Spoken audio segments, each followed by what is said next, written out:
안녕하세요. 하루 필수 말씀 충전 하필 큐티 조정환입니다. 오늘 함께 나눌 하나님 말씀은 시편 44편 1절에서 26절 말씀입니다. 함께 말씀 읽으면서 묵상하겠습니다. 하나님, 우리는 두 귀로 들었습니다. 그 옛날 우리 조상이 살던 그때에 하나님께서 하신 그 일들을 우리의 조상이 우리에게 낱낱이 일러 주었습니다 하면서 하나님께서 어떤 승리를 조상들에게 주었는지에 대한 이야기가 쭉 이어지게 됩니다. 하나님께서 문나라들을 손수 몰아내셨고 조상들이 이 땅에 뿌리박게 하셨습니다. 민족을 재앙으로 치셨고 우리의 조상을 번창하게 하셨습니다. 우리의 조상이 땅을 차지한 것은 그들의 칼로 차지한 것이 아니었고, 그 조상들이 얻은 승리도 그들 조상들의 힘으로 얻은 것이 아니었습니다 하면서 이 모든 승리가 오직 하나님의 오른손과 오른팔과 하나님의 빛나는 얼굴로 이루어진 것이다 라고 하면서 하나님께서 그들을 사랑하셨기 때문에 하나님께서 그들을 승리하게 하셨다라고 강조하면서 기도하고 있습니다.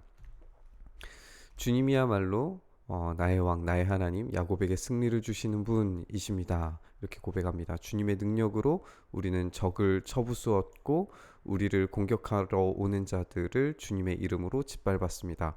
이 조상들의 이야기였지만 이것을 우리에게로 지금 가지고 오고 있어요.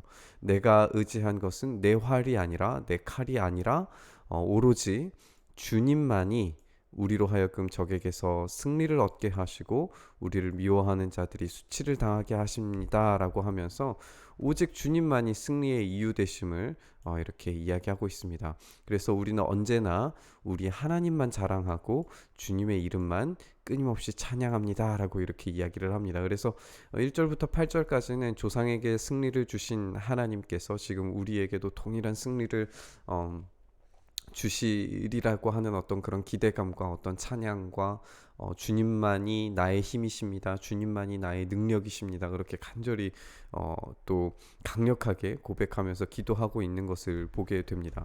그런데 9절부터 이제 어떤 느낌이 뉘앙스가 좀 달라져요. 왜냐하면 그러나 이제는 주님께서 우리를 버리셨고 치욕을 당하게 하셨고 군대와 함께 출전하지 않으셨다라고 이렇게 이야기를 합니다.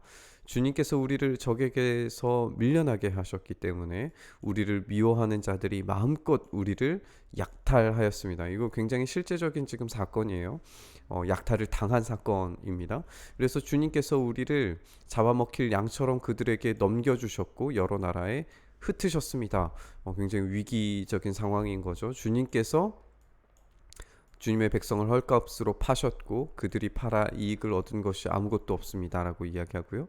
주님께서 조롱거리로 만드셨고 주님께서 웃음거리로 만드셨고 주님께서 이야기거리가 되게 만드시고 주님께서 여러 민족의 조속거리가 되게 하십니다라고 하면서 승리를 주셨던 하나님께서 이제는 넘겨주시고 흩으시고 파시고 조롱거리로 만드시고 웃음거리로 이야기거리로 조속거리로 이렇게 만드셨다라고 하나님께 지금 탄원하고 있어요. 내가 받은 이 치욕이 온종일 나를 따라다니고 부끄러워서 얼굴을 들 수조차 없습니다라고 이렇게 이야기합니다.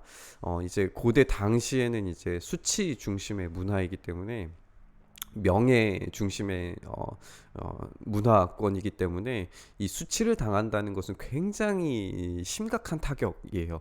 그런데 오늘 이 본문에서 내가 받은 치욕 또 부끄러움 이런 것 때문에 내가 머리를 들 수 없고 얼굴을 들 수 없습니다라고 하는 거는 우리가 생각하는 어떤 그런 부끄러움이 아니라 생명과 모든 미래가 끊어져 버린 그런 상태를 이야기하는 훨씬 더 어려운 상태임을 표현하는 말들입니다. 이것은 나를 조롱하는 자와 모독하는 자의 독한 욕설과 나의 원수자와 복수자의 무서운 눈길 때문에 이런 치욕과 부끄러움 그리고 이런 나를 조롱하는 자와 모독하는 자의 어떤 복수자들의 이런 모습들 때문에 내가 도저히 살 힘과 용기가 생기지 않습니다. 이런 표현들인 거예요. 우리는 주님을 잊지 않았고 주님의 언약을 깨뜨리지 않았습니다. 그런데 이 모든 일이 지금 우리에게 닥쳤습니다 라고 이야기합니다. 지금 시인이 이야기하는 건 뭐냐면 우리가 주님을 잊지 않았고 주님의 언약을 깨뜨리지 않았습니다. 내가 주님의 언약에 지금 언약에 신실하신 하나님을 붙잡으면서 기도하고 있습니다 라고 그렇게 이야기하고 있어요.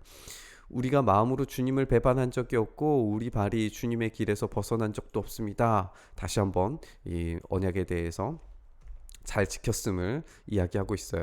그런데 주님께서는 우리를 승량이의 소굴에다가 밀어 넣으셨고 깊고 깊은 어두움으로 덮으셨습니다. 라고 이야기합니다. 우리가 하나님의 이름을 잊었거나 우리의 두 손을 다른 신들을 향하여서 펴들고 기도를 드렸다면 마음의 비밀, 마음의 깊은 것까지 다 아시는 하나님께서 어떻게 이런 일을 찾아내지 못하셨겠습니까? 하나님께서 우리의 마음을 아시고 우리의 중심을 아시고 우리가 어떻게 하나님의 언약과 하나님의 길에서 벗어나지 않기 위하여서 노력하였는지를 하나님께서 알고 계시기 때문에 하나님께서 이런 일들을 하시는 것이 부당합니다. 하나님께서 지금 이렇게 원수들의 손에 우리를 파시는 것이 부당합니다. 적절하지 않습니다. 언약을 당신께서 깨뜨리시는 겁니다라고 지금 하나님께 호소하고 있어요. 우리가 날마다 죽임을 당하며 잡아먹힐 양과 같은 처지가 된 것은 주님 때문입니다. 이 모든 것들이 지금 주님께서 하고 계시는 일입니다. 그러니까 주님 깨어나십시오. 어찌하여 주무시고 계십니까? 깨어나셔서 영원히 나를 버리지 말아 주십시오. 어찌하여 얼굴을 돌리십니까? 우리가 고난과 억압을 당하고 있음을 어찌하여 잊으십니까? 우리는 흙 속에 파묻혔고 죽음에 가까웠다는 이야기죠. 우리의 몸은 내동댕이 쳐졌습니다. 그렇기 때문에 일어나십시오. 우리를 어서 도와주십시오. 주님의 한결같은 사랑으로 우리를 구하여 주십시오. 이렇게 탄원하고 있습니다. 오늘 이 본문에서 이 22절과 23절로 이어지는 이 후반절 이야기를 우리가 주의 깊게 한번 생각을 해봤으면 좋겠습니다. 이 우리가 날마다 죽임을 당하며 잡아먹힐 양과 같은 처지가 된 것은 주님 때문입니다 라고 이렇게 말하고 있는데요. 이게 어디에서 다시 재인용되냐면 로마서 8장 36절에서 이 말씀이 인용이 되고 있어요. 우리 로마서 8장 36절부터 37절, 38절까지 읽으면 오늘 우리가 읽은 이 본문에 대한 이해를 확실하고 분명하게 할 수 있을 것 같습니다. 네, 오늘 이 본문의 내용을 조금 다시 한번 정리를 하고 로마서 8장 이야기를 하려고 합니다. 오늘 이 본문에서 이야기하는 것은 하나님께서 승리를 주셨고 하나님께서 위대한 왕이시고 모든 승리를 주시는 하나님이십니다. 그런데 그 하나님께서 지금 적군들의 손에 이 언약의 백성들을 지금 내버려 두시는 것 같고 파시는 것 같고 고통을 지금 당하게 하신다고 그렇게 이야기를 하고 있어요. 그래서 다시 한번 이 백성들이 우리가 하나님의 언약을 저버린 거 아닙니다. 우리가 하나님의 길에서 떠난 것 아닙니다. 그러니까 하나님께서 다시 우리에게 승리를 주셔야 됩니다. 깨어나셔서 일어나셔서 하나님의 일들을 해주십시오라고 그렇게 간청하고 있어요. 물론 지금 오늘의 이 시편이 어떤 역사적인 사건과 딱 부합하고 맞아떨어지는지는 우리가 알 수가 없습니다. 그런데 히스기야의 어떤 사건들만 한번 생각을 해보더라도 이 시편이 그때 당시에 인용되었다라고 우리가 한번 상상을 해본다면 히스기야가 종교개혁을 했잖아요. 하나님 앞에 엎드리고 그리고 유월절을 새로 하고 이런 일들을 했는데 하나님께서 이스라엘 백성들을 라기스에서 이제 패배하게 하시는 어떤 그런 치욕의 경험들을 했단 말이에요. 그래서 아수르 왕이 와가지고 너희의 하나님이 없다, 너희의 하나님이 어디에 있느냐, 히스기야가 뭐 하나님을 의지한다고 하지만 그 하나님 너희들 도와줄 수 없다라고 이야기했을 때 히스기야가 하나님 앞에 간절히 간청하고 기도했을 때 하나님께서 역전시키시는 역사들을 일으키시잖아요. 오늘의 시편은 약간 그런 상황에 걸맞는 그런 내용입니다. 근데 이 시편의 이 44편 22절을 로마서 8장 36절에서 이 이야기를 인용했을 때 그 앞뒤의 내용이 뭐냐면 누가 그리스도의 사랑에서 우리를 끊을 수 있으리요 하는 그 장면이에요. 환난입니까? 곤고입니까? 박해입니까? 굶주림입니까? 헐벗음입니까? 위협입니까? 또는 칼입니까? 성경에 기록된 바 우리는 종일 주님을 위하여 죽임을 당합니다. 우리는 도살당할 양과 같이 여김을 받았습니다. 그런 여김을 받았지만 그러나 우리는 이 모든 일에서 우리를 사랑하여 주신 그분의 힘을 입어서 이기고도 남습니다 라고 하면서 다시금 우리를 위하여서 일어나시는 하나님에 대해서 이야기합니다. 로마서 8장 38절 39절 제가 정말 사랑하는 말씀인데요. 나는 확신합니다. 죽음도 삶도 천사들도 권세자들도 현재 일도 장래 일도 능력도 높음도 깊음도 그 밖에 어떤 피조물도 우리를 우리 주 예수 그리스도 안에 있는 하나님의 사랑에서 끊을 수 없습니다. 아멘.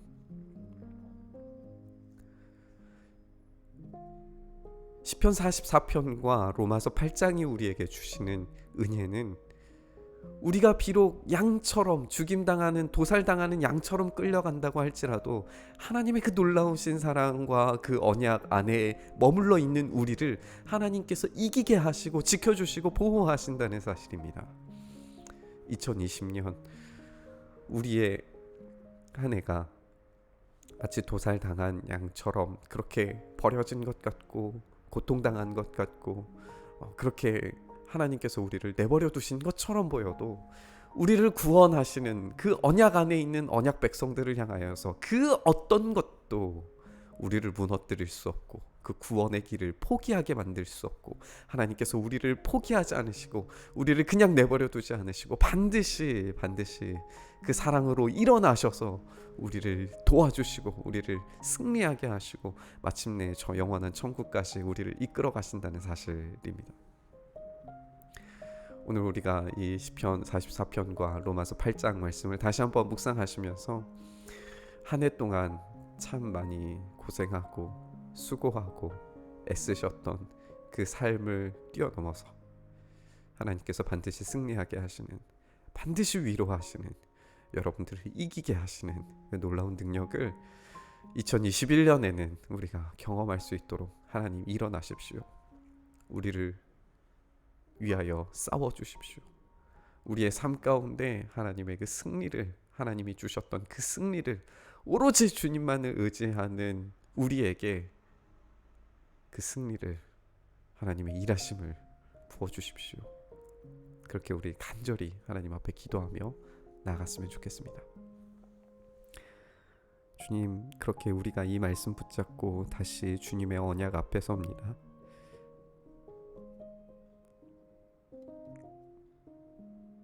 우리를 도와주시고 우리를 붙들어 주시고 언약 안에서 주님의 약속 붙잡고 간절히 기도하는 우리의 기도를 들어주시고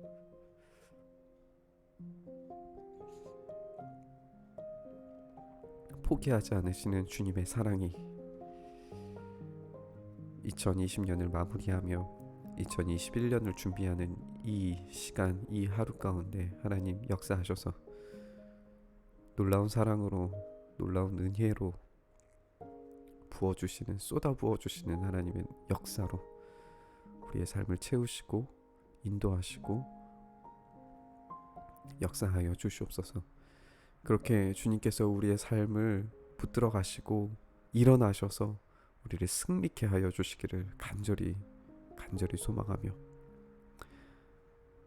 우리 구주 예수 그리스도의 이름으로 기도드리옵나이다. 아멘. 오늘 부딪힌 말씀 가지고 함께 기도의 자리로 나아가시죠.